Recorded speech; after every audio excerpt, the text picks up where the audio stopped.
За сайн уу? За өнөөдрийн бичлэгийн тавтан байрал би өнөөдөр болохоор та нартай юу яах гэж байгаа вэ гэхлээр 6 жил Японд амьдарч агаад Монголд очиж амьдрахад ямар санагдсан бэ гэдгээ бодлон видео товч та нартай ярих гэж бодоод энд сууж байна. За намайг болохоор Биндрия гэдэг Б гэж дууддаг. Түрүүн хэлсэнчлэн Японд 6 жил амьдраад тэнцээ бакалавра төгсөөд тэгээд Монголд 8 сар амьдрангаа 6 сар яг Монгол компанид ажиллаж үзээд Италид ирээд одоо ингээд дахиад сурж байгаа ийм оюутан байна. Ерөнхийдөө бол өнөөдөр та нартай бүх Монголд очиод ямар санагдсан юм бэ? Тэгээ миний өөрөө бэкграунд ямар хөө юм бэ гэдгээ эхлээд та нартай дурдсан дээр байх гэж би бодож байна. За би Японд болохоор Global Communication буюу гадаад харилцаагаар бакалавр төгссөн. Яагаад Японд үлдээгүй вэ гэвэл ерөнхийдөө бол би энэ бичлэгэн дээр илүү нарийн тодорхой зүйлүүдийг дэлгэрүүлж болон өөрийнхөө туршлагаас хуваалцсан байгаа. Хэрвээ танаас сонирхох бол яагаад Японд үлдээгүй вэ гэдгийг энэ бичлэгээс бас үзээрэй. Бас яагаад Монгол руу явсан бэ гэдгийг бас энэ бичлэгнээс үзэж болно гэж бодож байна. Тийм. Бичлэгэн дээр би товчхон дурдаад хэлэх юм бол Японд үлдээгүй шалтгаан гэх юм бол яг уу надад цаг байгаагүй, ажил хайх. Яагаад гэвэл би Соки социо буюу эрт төгссөн. Тийм болохоор ажил хайх цаг ер нь бол байгаагүй. Би бас нэг Японд ер нь бол ажиллая гэж бодоогүй. Шакайжин ингээд ерөнхийдөө бол одоо офисын ажилтан нар одоо өглөөнөө 9-өөс ороод 6 хүртэл би Япончуудын оффист суугаад би ажиллах надад тийм сонирхол байгаагүй. Ерөнхийдөө бол би найзтайсаа сонссон байсан. LGBT шакайжин болсон буюу офис ажил хийгээд эхэлсэн байгаа. За тэр найз нараасаа сонсоход бол ер нь л би тийм эерэг сэтгэл жоохон цөөн авсан. Тэд нар юу гэж хэлжсэн бэ гэвэл мөнгө нь байна тий. Мөнгө бол байна. Гэхдээ мөнгөө зарцуулах цаг нь алгаа гэж надад хэлжсэн байхгүй юу. Тэгэхээр айгүй тийм завгүй тийм байдаг гэсэн. Миний хувьд бас би Японд өөрөө цагийн ажил хийжсэн сурангаа тэр нь болохоор одоо Uniqlo, Zara гэдэг юм яг л ийм бүтэн цагаар ажилладаг Япончуудтай. Тэ яг л одоо ажилчин тийм Япончуудтай хамт ажиллаад ерөнхийдөө бол Япон хүмүүсийн зан чанарыг ажил дээр ямар хөө байдаг гэдгийг ерөнхийдөө бол харцсан, гадарлцсан. Офис ажил гэх юм бол иймэрхүү юм байна да гэд ерөнхийдөө жоохон гадарлцсан байсан. Тийм болохоор ерөнхийдөө Японд ажиллая гэж ерөнхийдөө бодоогүй. Тэгээ Японы цалин чинь хамгийн эхлэхдээ л одоо жишээ нь 200 мянган йенээс эхэлнэ штэ тий.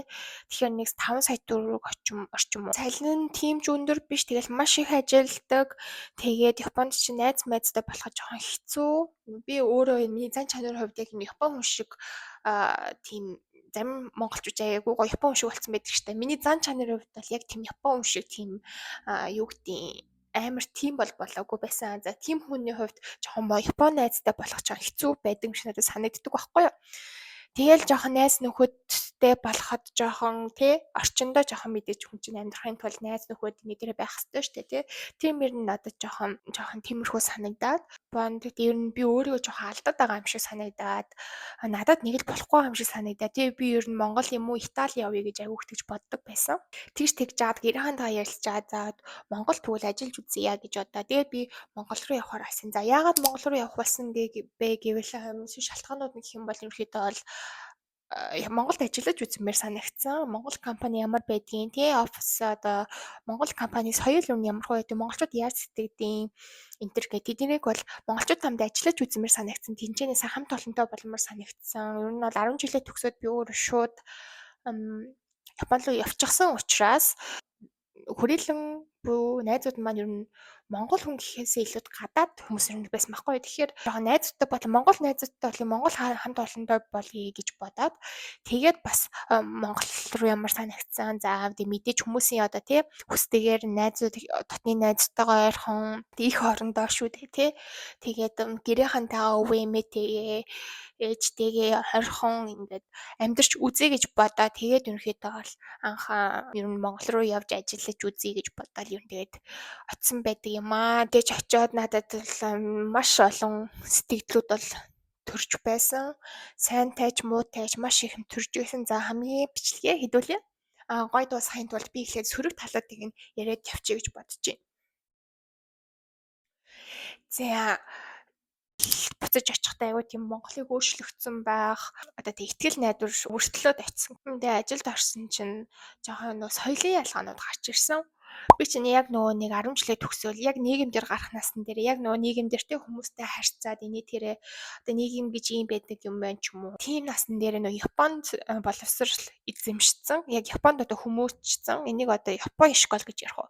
Яг нэг тийм юм өөртөө суулгацсан, өөрөө ч одоо тэрийг бүрэн ухамсарлаагүй гэж бодоход ус тийм одоо тэр школ нь тэр соёл нь надад суудсан. Тэр одоо ажил хайхад л шууд ингэ надад мэдрэгдсэн. Монголд болохоор би чинь Япон шигээ санаад 3 сарын өмнө ажлаа хайж эхэлсэн байдیں۔ 3 сарын дараа ажилд орох төлөвлөгөөтэйгээр 3 сарын өмнө ажлаа хайгаад тэгээд нэг компанид орсон чинь чи дараа 7 хоногоос ажил гээ. Тэгэхээр би яана би нөө та нарыг Япон шиг бодоод би бүр 3 сарын дараах юмыг одоо ингэж буулна ингэж хөөцөлтөд явж байгаа маа.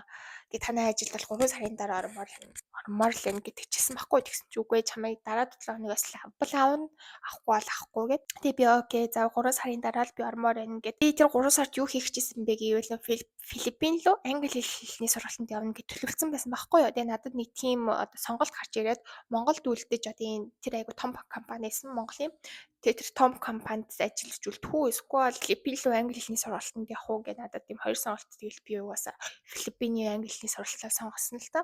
Тэгээ юу тэрнээс ингээ харахад одоо ингээ бодохоор ойлгомжтой зүйл байгаа ш. Тэгтээ монголчууд угаасаа л дараа 7 хоногоос юм хийнэ надад ажиллаж эхлүүл дараа 7 хоногоос ажиллаж эхлэн ч юм уу.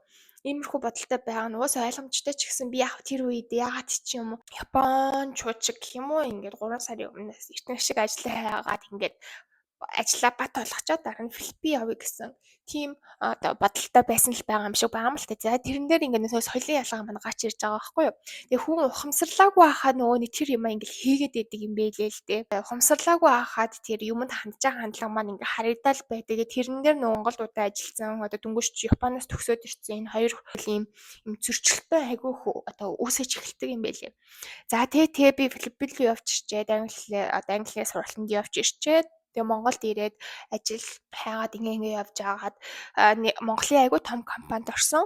Бас менежерээр гээд бас хөөрхөн альбан тушаал дөнгөж ажилд орж байгаа юм байж хөөрхөн альбан тушаал надад ингээ итгээ даалгаад өгсөн байхгүй юу. За тэр компанид бол дөнгөж одоо шинээр нэгдэж байгаа хилтэст тэр хилцгийг одоо эхнээс нь бүр босгоод ингээд явах тийм альбан тушаал байгаад байгаа. Тэгээд тэр нь надад айгүй тийм хүнд байсан. Яг юуг нь яах нь хийх нь мэддэхгүй те. Японд исэн бол одоо энийг ингэж хийгээд энийг ингэж ингэ баралж гарын авлахтай байгаа штэ. Баралж тийм стартап шиг худалч хүнд тийм шинэ юм одоо тэр том компанид тэгж хийж үзэж байгаа байхгүй. Кейс бас айгүй тийм ондоо гараад ирсэн. Дөнгөж шинээр нэгдэж байгаа хэлтэст менежер гэхээр тэгэхээр хамгийн би одоо тий креатив одоо юу гэдэг юм янз бүрийн юм шинээр бүтээх ахуу хийх үү гэд өөрөөс айгүйх нэг тим юм шаардсан л тийм ажлын байр байсан юм байлээ л одоо ботход тэгээ тэрэн дээр бол би өөрөөсөө өөрийгөө тэгтээ ажиллаж өөрөөсөө тэгж чадаагүй гэхдээ бол би тэр ажлын байранд бол маш их туртай байсан одоо натаа хамт ажиллаж байгаа хүмүүс маань Хималай хийдийн 5 жилээс дээш ажилласан ер нь ингээм хамт ажиллаж байгаа хүмүүс маань худалч хүнд барилж багадаа 10 жилийн дээр ажиллаж байгаа ч юм уу айгүй тийм тэр компанид айгүй удаа ажилласан одоо тэр Монгол компанид одоо тэр чинь яд эзэнгүү гадаад компанитай хамтардаггүй ч юм уу тийм болоод тэрхээрээ ингээл айгүй удаа ингээл монголчуудын маань л одоо энэ бодох ухаанаар л одоо ингээд үссэн компани ингээ гоё ингээ явж байгаа юм компани байгаа байхгүй юу. Тэгээд тэр компани яг тэр Монгол хэм маягаар 10 жил ажилласан юм хүмүүстэй яг шинээр дөнгөж орж ирж байгаа юм хүүхэд ороод ингээ ажиллахад бол маш их стресс хөндлөгцсөн. Зүгээр одоо ингээ харахаар яг би 6 сар ажилласан яг ингээл нэг шинэ орчиндөө тасаал тэр ингээл гоё болоод ирэхийн даваан дэр ч гэх юм уу. Яг ингэж яхтал би нөө ажилласаа гараад өөр тишээ яваал өгцөн л байгаа юм л та. Надаас нэг жилийн дараа ажлын дараа асуувал би арай өөр сэтгэл хэлж магадгүй аа. Одоо миний ярьж байгаа сэтгэлүүд болохоор айгүй 6 сар одоо би яг үнэ хэлэхэд үсгэн дотор одоо тий явж байгаа юм шиг л надад тийм одоо бусдаас өөр юм шиг мэдэмж амар төрдөг байсан.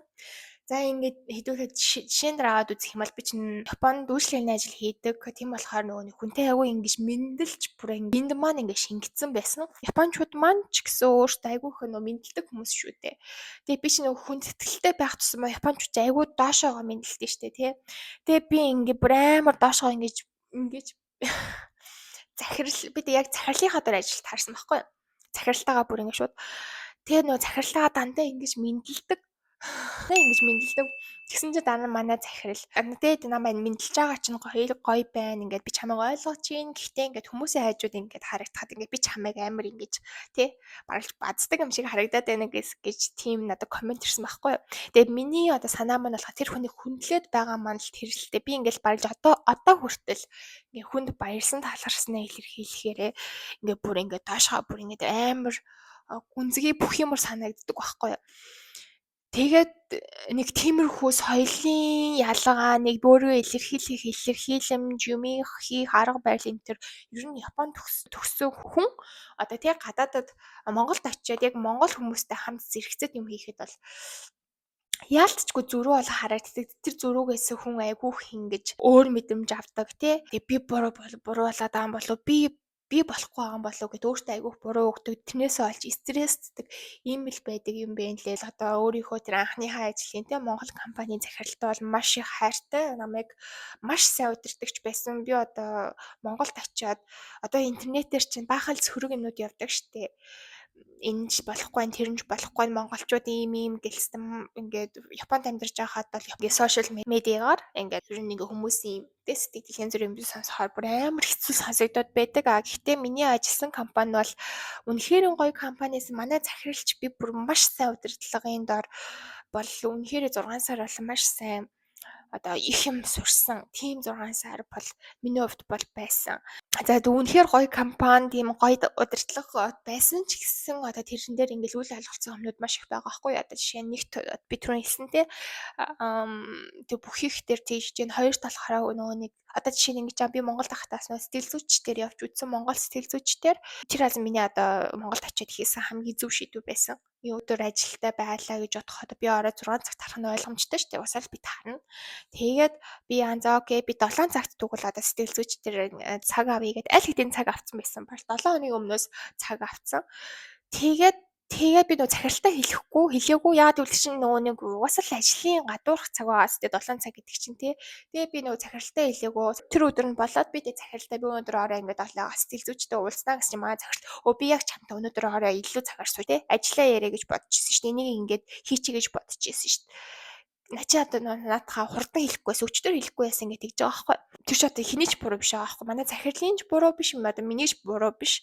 Яг л одоо тэр би монголчуудын ажлыг тэгж явдаг гэдгийг ерөнхийдөө ойлгоогүй. Тийм сэтгэл зүйч чинь бас айгуу тийм завгүй тийм хүн байдаг. Арай хич цагийг нь аваад цаг 30 минут 100 тэ 120 мянга чинь одоо над шиг 2 сая хэдэн зүг авдаг хүнд бол их л мөнгө штэ 10% нь яваад өгч байгаа зү тэ.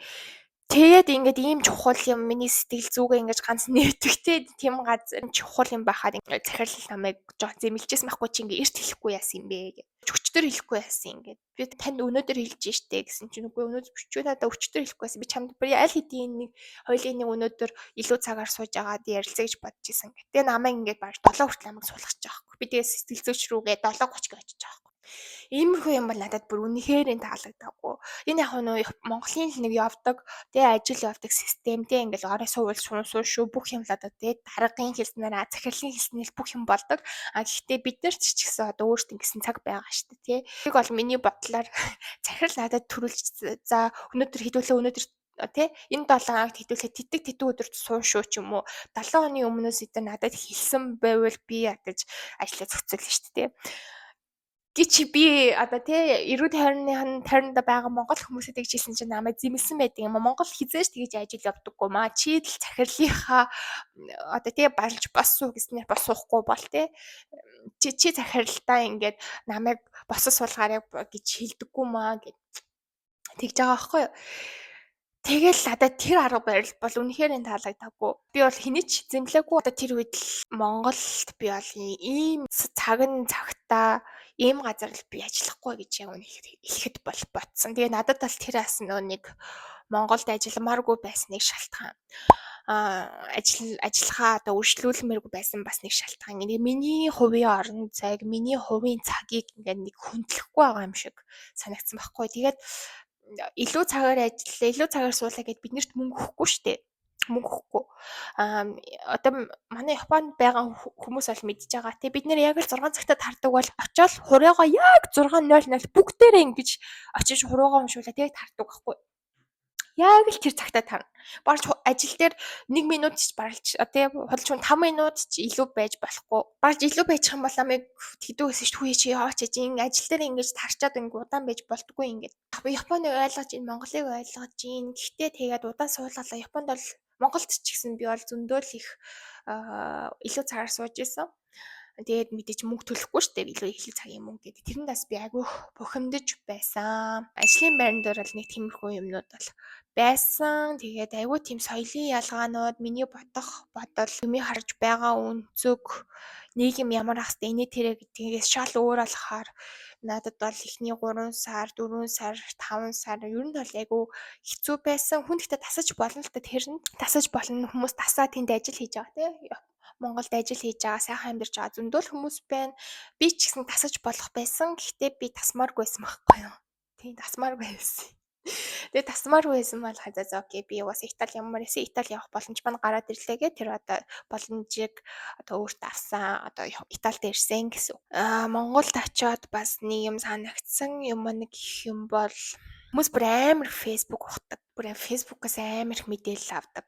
Фейсбુક нь л одоо бүх мэдээлэл. Тин чи өнөө худлаа бүх мэдээлэлүүд байгаа. Тэгээл нөгөө нэг том ах хичнэр чинь тийм ах хичнэр ингээл фейсбુક ухаал тэр аач хангалчаал ингээл ганцхан фейсбુકээсээ мэдээлэл аваад тэгэл ингээ хүнтэй юм яриа суулаа хүнтэй ингээ байлаа гэж бодох нөгөө манд ингээл дандаа ингээл скролтал фейсбુકийн ухаад тэр байгаа нь бол надад яг уу таалагдаагүй очиод айгуу гайхсан шоконд орсон вау гэд нэг годамжаар ингээл халахчихсэн чинь хажуу сууж байгаа нэг машин дээр 100 байсан цонхоо онгойлгоцсон машин сууж байгаа амар чанга фейсбુકээ амар чанга тавьчаа тэгээ янз бүрийн лайв энтер үзээд тэндээс одоо юу олж долоод энийг чи ингээ дандаа үзээд байгаа хар чинь тэр хүмүүсийн сэтгхүүч одоо ямар л олигтой байв гэж тэр үедээ тэгэж би анзаарч харж исэн гэх юм уу тэгэл ер нь хаасаагүй фейсбુક инстаграм энийгээ дагаад нөгөө нэг манай монголчууд бүр амар манай монголчууд бүр материаллык юм бүр амар хүмүүсийн бас амьдралд амархан оролцдог манай монголчууд тий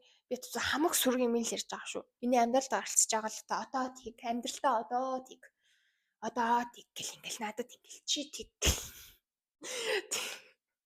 тэгээд байдаг зүгээр танихгүй хүн хүртэл тэгээд байхаар надад бүр аим сайн санагддаг ч юм уу тий. Нөө материалыг гэж ярьсан шүү дээ. За тэгээ октоодын тэр одоо сормоос илгэн нөө хумсаа айгу том урт бодуулах надад бол хамаагүй. Гэхдээ ер нь материаллык юм бол Монгол бүр амар хүнд ингээл юм гайхуулах гэж тэгээ юм харуулах гэж тэр том машин унах. Тэгээ манай октоо тийм амар уран амьсгалтай нөхцөл тийм хөөрхөн явж байгаа гэдэг чинь бас гоё. Гэхдээ манай одоо үйлчлэгний байгууллагад хүний хувцас харьцдаг ч юм уу хүний байгаагаар ингэж харж харьцдаг өө надаас дүү юм чинь гэд үйлчлэгээний нэгчнэр мэгчнэр бол чи бараг наадах үзүүл үзэхгүй бол яах гэж бараг л хувцас ингэж замбараг болгоод байгаа юм ч юм уу. Тиймэрх юмнууд бол амар их уус байдаг штеп. Тэр мөр бол нөө Японоос ирсэн надад бол айгүй юм хэцүү санагдж байгаа байхгүй. Тэгээд эмэгтэй хүнд тийм нэг нийгмийн харамт хөөрхөн байх хэвээр гоё байх хэвээр дандаа гоё өмсөс үзүүлэх хэвээр гоё юм өмсөс зүүснээр одоо хүмүүс хүлэмжшөөрөөд наа захын дэлгүүрийгч надад гоё харцсан гэд энэ минь чинь бол надад яг үнэхээр амар стресстэй байсан. Тэгэл Итали, Япон, юухийн гадаадад бид нар бол уусаал гадаад хүн. Тэгээд тэр нүрэ буцсан байна уу, будаагүй байна уу, зүгээр нэг тий хүүдийн өмсөө, зүгээр нэг юу гэдгийг гэр хувц өмсөд гарахад бол хинт ч хамаагүй байхгүй юу. Тийм хинт ч хамаагүй байж байгаа нэг Монголд очиал гэсэн чи багш нэг сонин хувцтай явж байгаа юм бол ихчнэр мэгчнэр сониад байгаа ч юм уу. Ажлаасаа гармаар гэдэг хүн маш их байдаг юм байна лээ. Гэтэ тэрийг бол ойлгож байгаа байхгүй. Би өсөд тэднийг өөртөө амар тим юм гэж хэлээгүй зүгээр ойлгож байгаа. Би амар сайн ойлгож байгаа. Тим тий 3 саяын цалин авлаа гэж бодоход нэг тий 3 саяын цалин авлаа гэж бодоход нэг нүүрний фаундейшн одоо юу гэдгийг нэг хувцас аваад тэгэл бараг л саяын явчихж байгаа юм уу. Япон Монголд бол юмнуудыг агуу тэгж үнэтэй тэгж зардаг. Нугуулс зардаг тэгж ижил одоо зарж байгаа хүмүүс ашиг олж байгаа ш. Тэгээд тэрийг болоо ойлгож байгаа юм бас. Тэгээд цалин яг 3 сая мөртлөө өмнөд нь тийм үнэтэй юм хэрэглээ нэ тэр ихээр тийм үнэтэй. Тэгээд тийм их ажилуулдаг. тийм хүмүүсийг ойлгож байна. Ажлаасаа гармаар байна. Тэг барилж хажуудаага 10 хүнээ 5 нь тэгж яриад ахарч айгу хэцүү юм байл шүү дээ. Ажлаасаа гармаар байна. Тийм хүмүүсийн түндэ ажил хийгээд илүү өсөж дивчээ гэдэг чинь хэцүү юм байлээ. Чаддаг хүн байдаг баг. Миний хувьд бол хэцүү байсан. Тэгээ тэрийг дараа нь ингээд тоохгүй болдог болгох л аа л та. Яг нөгөө нэг дөнгөшний ажилд орсон али тали гэсэн чи хажууд тий 10 хүний 5 хүн нь ажилласаа гарамаар ингээд тахаар одоо ингээд бодохоор тэр ч ихсэн ингээд жоохон надад Монголд ажиллахаа жоохон хэцүү байсан юм байна да гэж бол ойлгосон. Гэтээ ер нь бол ойлгож байна. Тийм тэгээ юм Монголын юм бол амар үнэтэй. Би ч нөгөө нэг Японд яхав өөрөө ингээд өөрийгөө болгоол тэгэл одоо энэ хэрэглэг юмнууд байгаа шүү дээ. Одоо юу гэдэг нь коллаген одоо наад захын нүүрний одоо тийм фаундейшн гэл гоо сайхны хэрэгсэл Японоос ингээл зүгээр ингээ авчдаг. Тэгэл хувцас юу гэдэг Uniqlo хувцас чинь хямдхан гайгүй үнэтэй шүү дээ. Тэгэл ингээл өөрийгөө хөрх ингээ хувцалцдаг ингээл юм байсан. Тэгэл Монголд очиод нэг 2 сая хэдэн 100 мянган юм цалинтай тэгээд нэг офис ажилд ороод офис хувцас авъя гэсэн чинь нэг цанц нь л одоо худалч хүнд 200 мянга тий. Тэгэл нэг юб гэхэл 200 мянга гэл. Худалч хүнд би энэ юбхийг барж 200 мянгаар авсан байхад Монголд тахта 250 300 мянгаш худалч хүнд. Тэгэж амар юмыг үнэтэй зардаг. Тэгэл би ингээ нэг 3 хувцас аваад тэр сая төгрөг бол хүртсэн баггүй юу. Тэгээ нөгөө нэг авсан цалингаараа бас тэгээд хэрэлдэг байсан фаундейшн авах гэсэн чинь бас амар үнэтэй. За нөгөө хэрэлдэг байсан бас нэг коллаген авъя гэсэн чинь ингээд тэр нэг нэлээд 300 төгрөг болчихоо. Нөгөө нэг 2 сая эдэн зүг гэж ингээ баг сая 500 ингээ яваад өгчөж байгаа байхгүй. Тэгэл яг хүн тэгэл нөгөө нэг хүнчлэгээ хийрээр хөлөөж ин л гэдэг штэ. Гэхдээ би тэгмээргүй байсан юм аа. Надад гэхдээ тэдэн 8 юм стресстэй байсан. Нэг тийм юмнуудын үн бол өстой талийж өгсөн бэлээ. Надад л айгүй хэцүү санагдсан. Хүмүүс бүр яаж болгоод идэв. Ялангуяа хүүхдтэй хүмүүс те яаж болгоод идэв гэж бодсон. Яг миний хувьд чинь би чинь өвөл байгаагүй. Ерөнхийдөө бол 2 сараас 9 сар гэл нэг тийм яг тийм дулаахан үед нь байсан болохоор ядаж тэр нөө утаа муута түүчрээ бол байсан л та. Утаа мутаг нөө нэг үзэж чадаагүй. Тэд нар байх юм бол одоо тэгээд бүр хэцүү байсан баг. Тэний байгуул манай Монголын үйлчлэгээний гоё л болж байгаа юм шиг байна лээ. Гэхдээ тэгээд стресстүүлэх юм уус л зөндөл бас гач ирдэг л тий. Тэгээ би ингээл Монголд очингууд л миний арьсан дээр ингээл юм гараал биржигээл сааралтаал үсч гисэн ингээл сааралтаал ингээл биржигээл ирдэг байхгүй. Тэр яг нөгөө нэг Монголын уур амьсгалт байдаг баг. Япон жоохон гадаашаага яваад ирэнгүүт ингээд арай гоё буцаад хөвөндөө ороод гайгүй гоё олдог ч юм уу тэгээд тэр ч гэсэн одоо эмэгтэй хүний хувьд ингээл нүүрэн дээр юм гараал байхаар тэр миний бодлоор ус нь айгүй хатан биш байгаа Монголын ус тэгээ жоохон бохор байж магадгүй тэгэхээр нүүрэн дээр юм гаргаал тэгээд байдаг юм шиг байгаа. Тэгээ хүний эмэгтэй хүний чинь гоо сайхан гундаад ирэхээр тэгээд ингээ өөртөө итгэж гисэн багтаад тийм байлээ ш. Тэгээ тэр ч гэсэн надад жоохон тиймэрхүү байсан. Тэгээд гоо сайхан даарыг гэхээр нэг удаа орлон 70 мянга тий. За 7 сард 2 удаа батга матхтай байгаа ш. Тэр батгаа ингээл 2 3 удаа шахуулж иж гайгүй болно. Тэгээл 2 удаа шахуулах 140 мянга 210 мянга гэл ингээд яваад өгөх. Тэгээ мөнгөчөөс уурсаж өгдөм байлээ. Тэгсэн шүү. Тэгээд одоо Монгол руу явъя гэж бодож байгаа хүмүүс маань хүүхэдтэй бол угаасаа айгүйх одоо бодож байгаа ах тий. Яах вэ хийх үү гэдэг.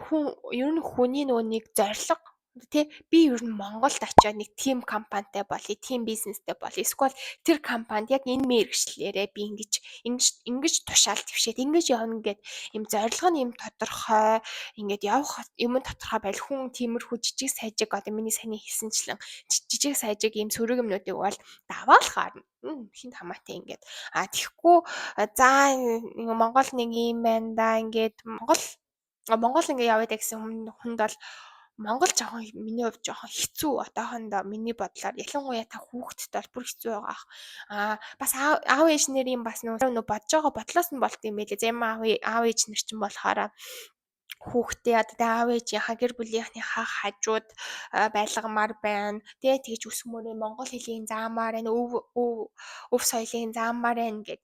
Тийм болохоор одоо Монголд тийм хэцүү байсан ч гэсэн хамаагүй очино гэл. Зарим нь болохоор хүүхдийнхаа эрүүл мэндтэй боловсрол инээ тэрэг нь анхаарал гадаад баймаар байна гэд хүн өөрөө л хардсан билээ. Тэгэхээр яг таны үнэт зүйл чинь яг юу юм? Та яг юунд яада тий? Юу танд хамгийн чухал юм? Тэрнээсээ шалтгаалаад одоо Монголд явах уу гэл хүн ер нь шийдэх ёстой юм шиг бол надад санагдсан. Гэхдээ миний хувьд бол энэ сөрөг юмнуудыг хэлсний дараа миний хувьд бол би Монгол явсанд ерөөсөө харамсаагүй. Монголд очиод одоо би дандаа эерэг юмнуудыг яриа заяа. Монголд очиод бол сайхан юмнуудаас бас мэдээж байгаа штэ. Гэрийнхантайгаа ойрхон тий өдөр болгон мах идчихэж байгаа. Манай гадаад байдаг монголчууд ялангуяа Япон, Солонгос одоо юу гэдэг Европт байгаа монголчууд мэддэгэж магадгүй нөгөө нэг бид чинь дахиад дандаа л дахиа иддэг.